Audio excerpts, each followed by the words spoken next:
Takiapiha, Dakota ia Chaitaska wa Chinwik a Tashunka wa Peoe Amakiapia. My English name is Janice Badmoccasin. Crow Creek Hechia Tahawahia. I am from the Crow Creek Hunkbati Oyate, the nation. I live in Shakopee, Minnesota. I've been here since 1983 and actively supporting Oyate Nipikde, a spiritual movement for the well-being and spiritual wellness in our native communities. You know, go back to our oral stories of land and history and connection.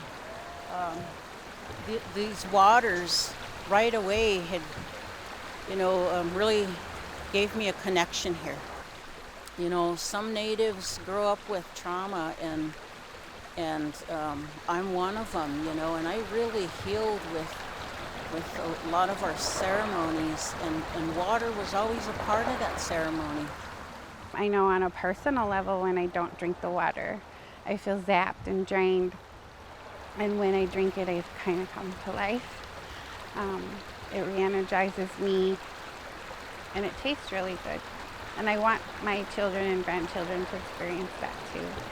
We like to come out here and, ground with the earth, let the water or let the ground, take the energy, that negative energy, that forget that this water and this land is sacred, that it's, a lot of times get forgotten and gets, mistreated and gets, and I kind of realize that. Constantly there's people coming to get this medicine and filling their jugs, taking it home. I do that now. I come and take some water, I put some tobacco, give thanks. It's reciprocal, as when we give thanks to the water, the element, and we take. So I think there's maybe just taking and no reciprocal giving back. And I want them to experience that this is where your health comes from, is the land.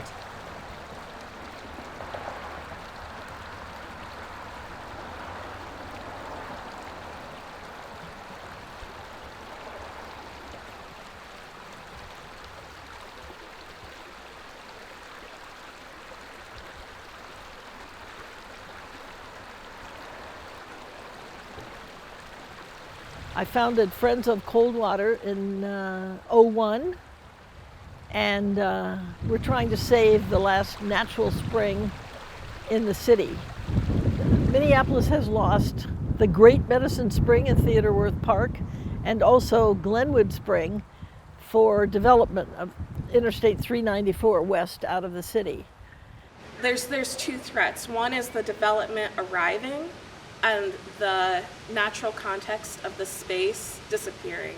I see so many children and families taking the time to walk around, to touch the water, to play, to meditate, the things that I've seen that happen immediately around that space.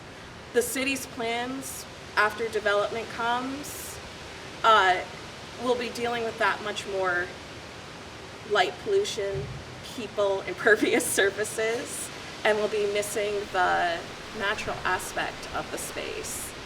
As a part of the Spring Valley Friends group, I've done a lot more research about this area and found that we have ancestors buried here. And I also see very old cemeteries in the urban Minneapolis area, namely like on Lake Street. And I think you'd think they'd want to put condos there, right? But they won't, because why?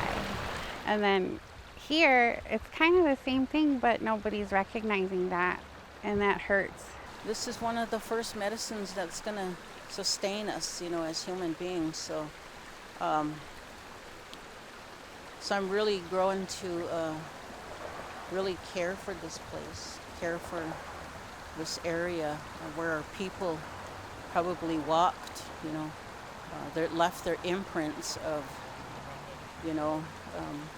this is a beautiful place.